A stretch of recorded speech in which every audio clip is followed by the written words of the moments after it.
एक कड़वी बात अक्सर सुनी जाती है, एक महिला ही महिला की दुश्मन होती है। और इसका रीसेंट एग्जाम्पल तब देखने को मिला जब शबनम हाशमी ने ओपनली परिणीति चोपड़ा के लिए लिखा, परिणीति तुम्हें सफर नहीं करना चाहिए, तुमने किसी संगी से शादी नहीं की थी, इट्स टाइम टू रीथिंक। मतलब अब Parineeti Chopra should leave her husband and father of her child क्योंकि शबनम हाशमी को उनकी राजनीति पसंद नहीं। भाई ये क्या बात हुई? एक तरह से देखें तो ये सिर्फ एक पॉलिटिकल रिएक्शन नहीं बल्कि एक मैरिड महिला की पर्सनल लाइफ में सीधा पब्लिक इंटरफेरेंस है, सिर्फ इसीलिए किसी शादी को गलत बताना क्योंकि पार्टनर की पॉलिटिकल आइडियोलॉजी अलग है। ये ना तो फेमिनिज्म है ना एम्पावरमेंट। इस तरह का स्टेटमेंट एक महिला को उसकी इंडिविजुअल आइडेंटिटी से हटकर उसे सिर्फ उसके पति के पॉलिटिकल चॉइस तक रिड्यूस कर देता है। और जब ये बात शबनम हाशमी जैसे सेल्फ प्रोक्लेम्ड एक्टिविस्ट की तरफ से आती है तो ये एक ऐसा माइंडसेट दिखाती है जहां आइडियोलॉजिकल डिसएग्रीमेंट को टॉलरेट करने की बजाय उसे पर्सनल अटैक में बदल दिया जाता है। वैसे सबसे इंपॉर्टेंट बात ये है कि परिणीति चोपड़ा ने इस पूरे मुद्दे पर कुछ बोला तक नहीं,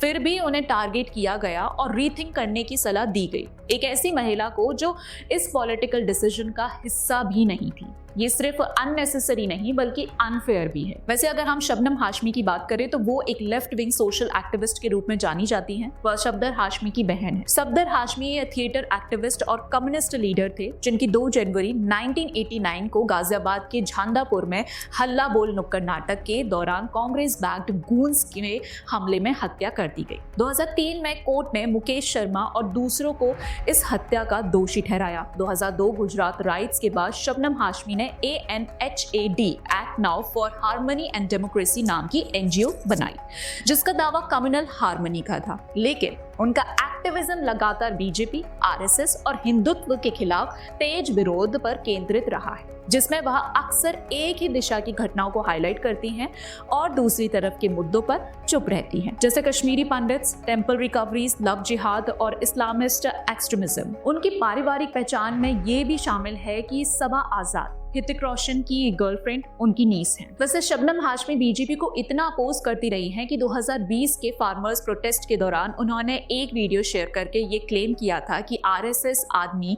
खालिस्तानी पैम्पलेट्स बांट रहा है ताकि आंदोलन को डिफेम किया जा सके। बाद में फैक्ट चेक्स में सामने आया कि वीडियो का कॉन्टेक्स्ट गलत प्रेजेंट किया था। जो व्यक्ति दिख रहा था वह खालिस्तानी मटेरियल नहीं बल्कि अलग पॉलिटिकल पैम्पलेट्स डिस्ट्रीब्यूट कर रहा था। इस तरह का मिसलीडिंग क्लेम बिना वेरिफिकेशन के शेयर किया गया जिसने उनकी क्रेडिबिलिटी पर सवाल खड़े किए। और रही बात राघव चड्ढा की, तो उन्होंने आम आदमी पार्टी छोड़कर बीजेपी ज्वाइन की। ये उनका पॉलिटिकल डिसीजन है जिसे लोग एग्री या डिसएग्री कर सकते हैं, लेकिन इस डिसीजन का रिएक्शन सीधा परिणीति चोपड़ा पर निकालना ये दिखाता है कि प्रॉब्लम सिर्फ पॉलिटिक्स की नहीं माइंडसेट की है। एक महिला जो अपनी प्रोफेशनल लाइफ में बिजी है उसे उसके हस्बैंड की पॉलिटिकल चॉइस के लिए जज किया जा रहा है। ये वही लोग हैं जो रोज वुमेन एम्पावरमेंट की बात करते हैं, लेकिन जब उनकी आइडियोलॉजी चैलेंज होती है तो सबसे पहले एक महिला को ही टारगेट किया जाता है। सोशल मीडिया पर भी यही दिखा। परिणीति के सिंपल ब्रांड पोस्ट के कमेंट्स पॉलिटिकल अब्यूज से भर गए। अनफॉलो, डरपोक,